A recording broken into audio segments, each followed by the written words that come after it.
Hi, I'm Chaotic Tunes, and today we're gonna be talking about Procreate. Getting the silly name out of the way. Trust me, everybody says the same thing. Oh, is that a sexual reference? No, it's just the fucking name of the program. Nonetheless, getting past that, okay? Procreate is a software that I believe is only available on iOS devices. It is a drawing software, and will be releasing with a bunch of new features and updates in a couple of weeks, months, I don't know. The point is, this is the big honcho of drawing software for any mobile device. As a matter of fact, when I got my iPad, this was the first software that I used, because I thought it was the best, and it is the best, but it wasn't suited to my needs at the moment.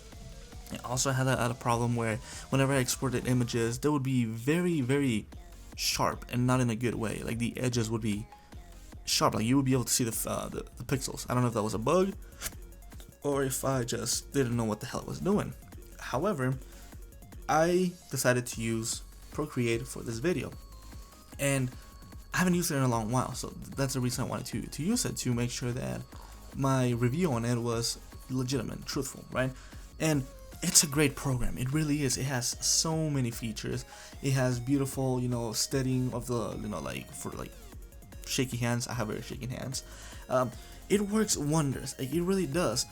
But it still has some issues that I don't like. Let's get to the good side first.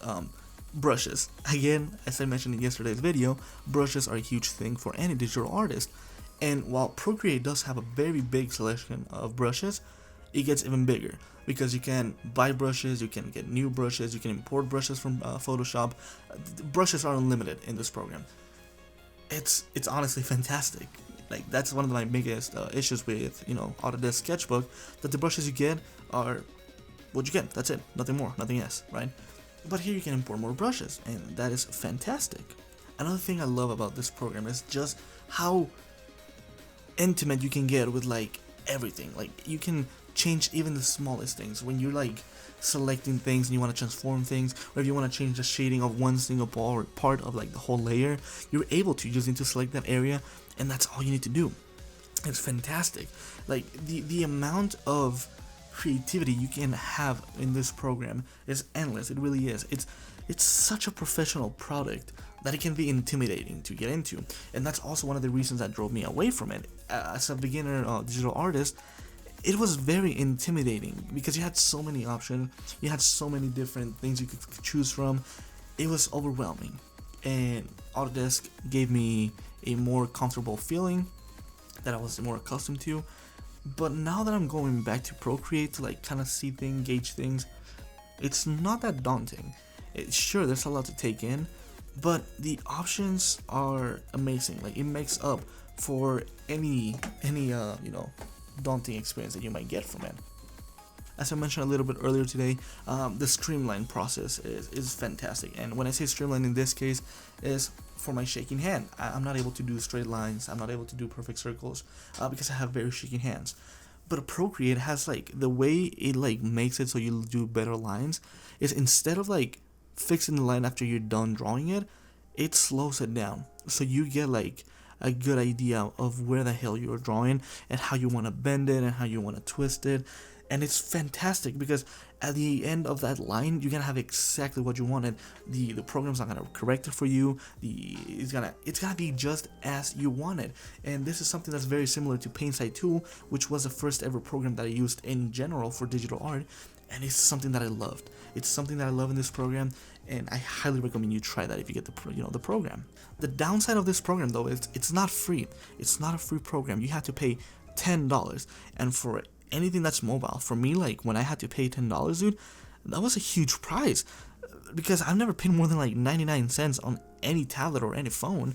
It was terrifying to pay that much. But again, I went on by the reviews that I read online that it was the best software, so I got it. And then I immediately regret it because I got Autodesk Sketchbook like a week later and fell in love with that one. But now we're here. Another great thing that Procreate has is the it's compatible. the compatibility. I don't know. With Photoshop, right? It's fantastic because you can transfer projects back and forth. So if I make a drawing here on Procreate and I decided that I want to finish it off in Photoshop, I can export the image as a Photoshop file, transfer it over to my computer, and I will have the same layers, everything separated, just as I had it in Procreate, or vice versa. If I have a project in Photoshop that I would rather finish off in Procreate, I can do that. I can import the file from Photoshop into my iPad, open it in Procreate, and I'll have all those different layers, and it's fantastic. It's a beautiful thing, and it's so well done that it seems seamless in my opinion. However, the program does come with its faults. One of the biggest faults that doesn't make sense is, yesterday I told you there are essential tools for any drawing program, right? And one of those essential tools will be shapes. You should be able to have a circle shape, a triangle shape, a rectangle shape, and a line. Those are the essential ones. Procreate does not have any single one of those, okay? For a program that you are paying $10, you do not have access to a shape tool. Let that sink in. And in the video, you might have seen that I had a shape tool. That's because I downloaded a brush to make a perfect circle. It's whack. It does not, and I think I looked it up, and 2 years ago they said, oh yeah, it's something we're working on to adding to the program. It's been 2 years, and I honestly don't think it's that hard for a team of programmers to add a simple shape tool.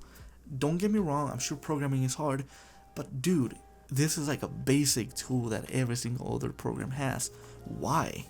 Another big issue that I have with Procreate is its time-lapse. While it is great, it's awful for what I wanted to do. Autodesk Sketchbook, lines it up perfectly. Usually gives me 5 to 10 minute videos, and that's what I love about it. But Procreate does not. It does a time lapse so goddamn quick that it's too short. Like, for example, let me look at the time for this one real quick. Yeah, Procreate compressed it down to 49 seconds. It turned a 39-minute video and turned it into 49 seconds. And that's just way too quick.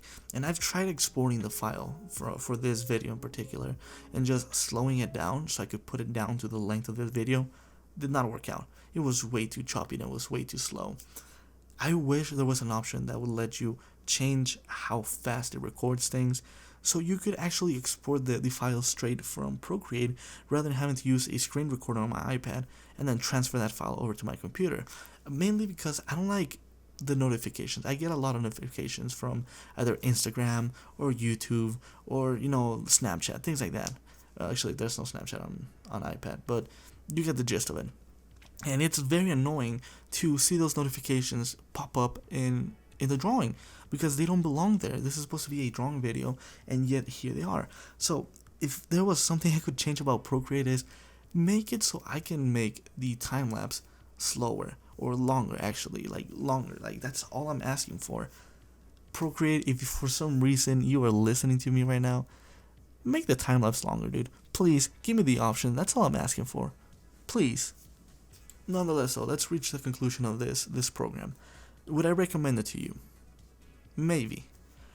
It's a very daunting experience, as I said, for anyone that's starting off into the whole digital artist pathway. And while it's a very cool program, it's very amazing, it's very professional, it's daunting. So for anyone that is barely getting into this, no, I do not recommend you get this program. Stay away from it. Don't pay the $10 and don't even attempt to use it, because it's a horrifying experience, because it makes you feel like you don't know what the hell you're doing, and that could actually push you away from doing art. So at the beginning, don't use it. Go to Autodesk Sketchbook. Like I said, that's my favorite. Highly recommend you use it. For the more experienced person who's trying to get a little more in depth with their drawings and trying to explore new things or new brushes or things like that, hell yeah, get the program.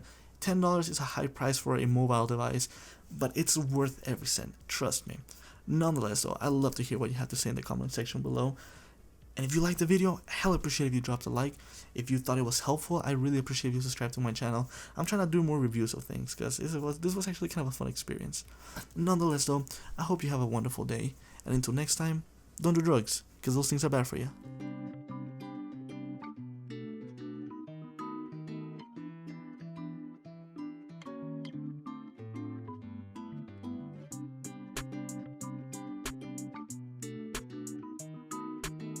Omae Wa Mou.